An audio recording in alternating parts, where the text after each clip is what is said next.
Cleaning my glasses, getting it all wiped off.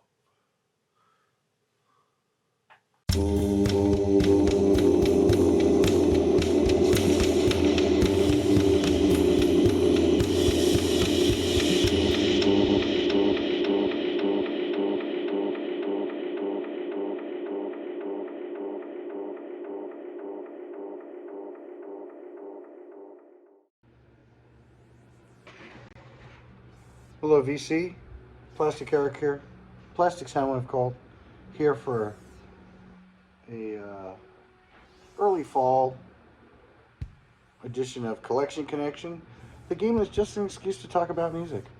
It's a game that I play with my brother Bryce over on Good Show Ponconby. Um, I do my responses every Monday. He does his every Thursday. If you look up in the corner, which I think it might be that one, um, you will see a little thing pop out that will show you his last episode. And what we do is I pick an album, he finds a connection with that album to another album, and then I find a connection to that album, and so on and so forth. So now that we got that out of the way, the last album that he showed was Los Angeles by the band X. I think that would qualify as an incredibly influential album. Ironically, I don't have it. I do have the song Los Angeles on a comp. And I was originally thinking about moving it to that comp. But one of the things that I realized is that album was originally released on Slash Records, or the label Slash. And that label, even though I don't know if you could call it a small label since it falls under the subsidiary now of Warner Brothers Music, and I think Polygram in Europe. And how many punk bands and other bands that were on that label. I mean, even up to recently, you had like Rammstein was on that label. Faith No More. I'm looking at a list here. Germs, Fear, Misfits, Robin Hitchcock, The Violent Femmes, The Wild Flowers, and there's some big time bands, or not big time bands, but some well known bands, and it's already starting. You can't come in. You can't come in right now. We're gonna still do this in one cut, hopefully. So one of those bands that I mentioned was this band here, Fear.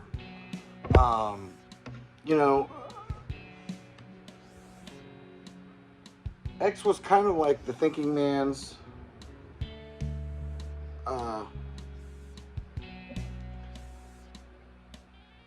punk.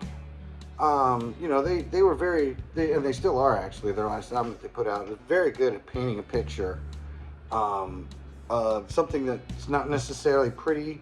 It would be on the border, I guess, of being gritty, and just singing about it, almost like how rap is today. They sing about what it's like to grow up, in the projects or something like that. And they talked about scenes of things that happen in LA or in America in general. And on the other end of that, you had Fear. And Fear the record here, they seem to be one of those bands that was the most like the Sex Pistols to me as far as punk bands go. To me, Fear was the American Sex Pistols. Don't get me wrong, there's probably people that looked and sounded closer to the Sex Pistols than these guys did. But these guys' attitude that they had, the Sex Pistols were famous for, their flubs that they had in their interviews and problems that arose from that and in their concerts. And these guys were pretty much the same way. They appear in The Decline of Western Civilization. They're infamously known for their live gig that they did on Saturday Night Live. They got them permanently banned from Saturday Night Live, from what I understand. I think Saturday Night Live. I I used to think that they didn't air the Sinead O'Connor one where she rips the picture of the Pope up. But from what I understand, they will air that one now, but they still will not air the Fear episode. And I mean, you have to really piss off Lorne Michaels, I guess, at that point to really fuck that up. But I mean, there's videos all over YouTube of these guys just antagonizing the crowd. And I don't know if these were people that came to see Fear specifically, or Fear is the opening band for somebody else or something. And so they're just pissed off at this crowd. But they have a great live album where they have a weird interaction with their crowd as well. But there's some online where it's just like, man, they go after the crowd goes after them. It is fucking hilarious. And that's what I mean. These guys had the closest Sex Pistols attitude. Lee Ving is the closest thing that America had to Johnny Rotten, but not going into that weird Gigi Allen territory.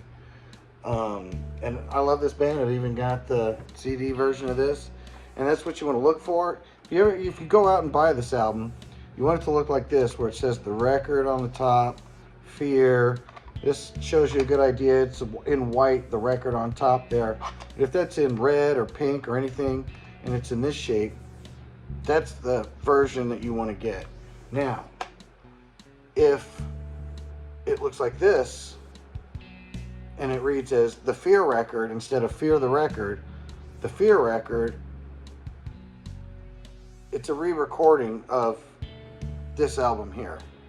And, there's some problematic issues in some of the old lyrics for today's society of the record. There's a couple of what are considered homophobic statements, sexist parts of the lyrics.